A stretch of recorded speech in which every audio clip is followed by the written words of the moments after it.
जय Hind to all of you बेटा। हिंदी की ऑनलाइन क्लास में आपका स्वागत है। मैं अक्षय त्रिपाठी सर। हम पढ़ रहे थे कक्षा 8 की हिंदी वसंत भाग 3 और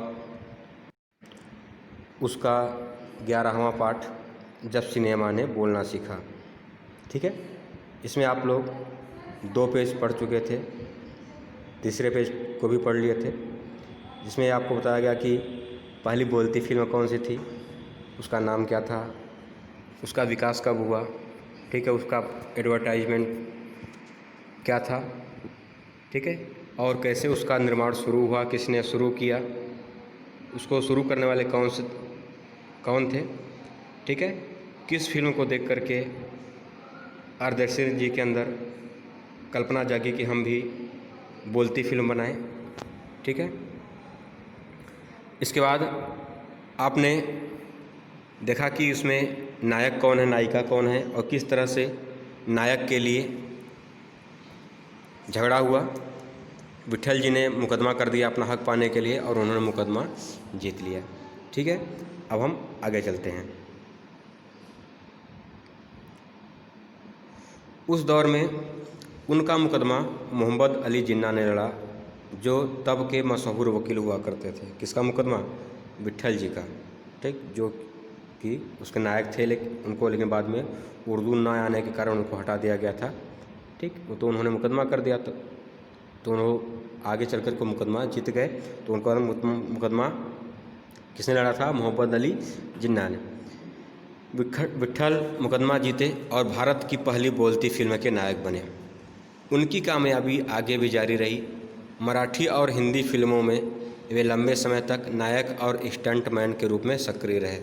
नायक यानी हीरो और स्टंटमैन यानी कि वो जो एक्शन करते हैं, ठीक ना, जैसे आप फिल्म में देखते होंगे जो लोग बहुत ऊंचाई से कूदते हैं, गाड़ी मोटरसाइकिल चलाते हैं, बहुत तेज़ चलाते हैं, उसको क्या बोलते हैं? स्टंटमैन के रूप में कार्य करते रहे, सक्रिय रहे। इसके अलावा आलम आरा में सोहराब मोदी, पृथ्वीराज कपूर, याकूब और जगदीश सेठी जैसे अभिनेता भी मौजूद रहे।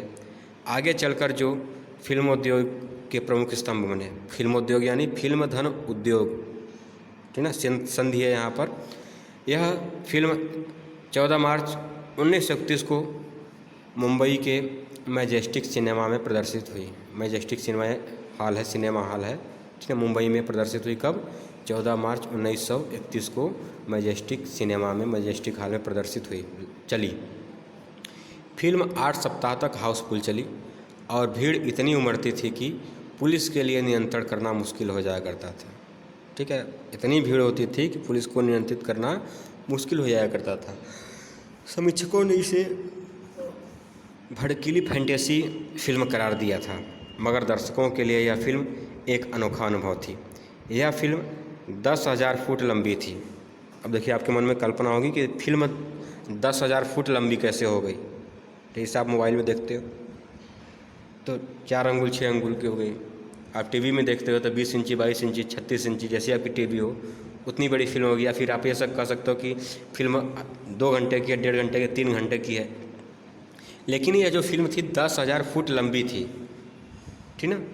तो इसका ये मतलब है कि जैसे आप देखे होंगे पुराने ज़माने में, ठीक, कि कैसेट होता था, आप टेप रिकॉर्डर जिसको बोलते हैं, ऑडियो रिकॉर्डर, ठीक, उसमें एक रील होती थी, काली सी आती है, जिसमें मैग्नेटिक फील्ड होते हैं, ठीक है। आप उसी टेप पर, उसी फिल्म, उस पहले समय में उसी पर आपकी फिल्म बनाई जाती थी, ठीक ना। तो उस टेप की लंबाई, उस रील की लंबाई कितनी थी? 10,000 फुट लंबी थी वो, ठीक है, समझ में आ गया। इसे 4 महीनों की कड़ी मेहनत से तैयार किया गया था। आज जैसे आप रिकॉर्डिंग करते हैं तो आपके मोबाइल में कुछ भी चीज़ नहीं है, केवल मेमोरी लगी हुई है, ठीक है। लेकिन पहले जो रिकॉर्डिंग होती थी उसमें क्या होता था? एक पट्टी होती थी प्लास्टिक की, ठीक, जिस पर मैग्नेटिक, उसमें चुंबकीय धारा होती थी, चुंबकीय लेपन करके उसके ऊपर फिल्म बनाई जाती थी। चलिए आगे चलते हैं। सवाक फिल्मों के लिए पौराणिक कथाओं, पौराणिक यानी वे कथाएँ जो पुराण में लिखी गई हैं, ठीक, वेद पुराण में लिखी गई हैं, उन कहानियों को लिया जाता था। पारसी रंगमंच के नाटकों, अरबी प्रेम कथाओं को विषय के रूप में चुना गया। इसके अलावा कई सामाजिक विषयों वाली फिल्में भी बनी। ऐसी ही एक फिल्म थी खुदा की शान। ठीक, ये फिल्म का नाम है खुदा की शान। इसमें एक किरदार महात्मा गांधी जैसा था। इसके कारण सावाक सिनेमा को ब्रिटिश प्रशासकों की तीखी नज़र का सामना करना पड़ा। ठीक, उसी समय एक फिल्म बनी जिसका नाम था खुदा की शान। उसमें महात्मा गांधी जी का भी कुछ रोल था, मतलब महात्मा गांधी का अभिनय किया गया था। ठीक है, तो महात्मा गांधी का अभिनय होने के कारण उसको ब्रिटिश सरकार, अंग्रेजी शासकों के तीखी नज़र का सामना करना पड़ा, यानी कि अंग्रेजी सरकार ने भी उसका विरोध किया। सावाक सिनेमा के नए दौर की शुरुआत कराने वाले निर्माता निर्देशक अर्देशीर इतने विनम्र थे कि जब 1956 में आलम आरा के प्रदर्शन के 25 वर्ष पूरे होने पर उन्हें सम्मानित किया गया। 1956 में क्या हो गया, उसका 25 वर्ष पूरा हो गया तो उन्हें सम्मानित किया गया, तो उन्हें भारतीय सावाक फिल्मों का पिता कहा गया। ठीक है, जैसे कि हिंदी फिल्मों का जो पिता कहा जाता है उसको कहा जाता है दादा साहब फाल्के को। ठीक है, लेकिन बोलती फिल्मों का, सावाक फिल्मों का पिता किसे कहा गया है, अर्देशीर को। ठीक है, चलते हैं आगे। जब उनको बोलती सिनेमा का पिता कहा गया तब उन्होंने उस मौके पर कहा, मुझे इतना बड़ा खिताब देने की और ज़रूरत नहीं है, खिताब यानी पुरस्कार देने की ज़रूरत नहीं है। मैंने तो देश के लिए अपने हिस्से का ज़रूरी योगदान दिया है। जब पहली बार सिनेमा ने बोलना सीख लिया, सिनेमा में काम करने के लिए पढ़े लिखे अभिनेता अभिनेत्रियों की ज़रूरत है। अभिनेता अभिनेत्री माने नायक नायिका, हीरो हीरोइन की ज़रूरत हुई, भी महसूस हुई, शुरू हुई, क्योंकि अब संवाद भी बोलने थे। संवाद यानी आपस में बातचीत, जैसे हीरो हीरोइन आपस में बात करते हैं, ठीक है, कोई भी होता है उसमें बोलता है, एक दूसरे से आपस में बोलते हैं, उन दोनों की बात को क्या बोलते हैं, संवाद। सिर्फ अभिनय से काम नहीं चलने वाला था।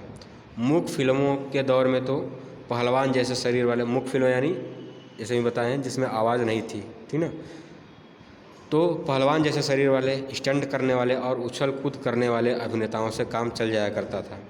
अब उन्हें संवाद बोलना था और गायन की प्रतिभा की भी कद्र होने लगी। गायन की जो प्रतिभा थी उसकी भी कद्र माने सम्मान होने लगा।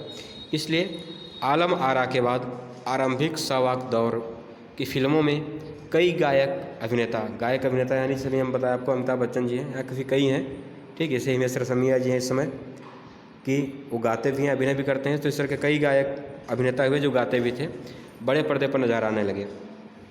हिंदी उर्दू भाषाओं का महत्व बढ़ा। सिनेमा में देह और तकनीक की भाषा की जगह जन प्रचलित बोलचाल की भाषाओं का दाखिला हुआ। दाखिला माने प्रवेश। सिनेमा ज़्यादा देसी हुआ।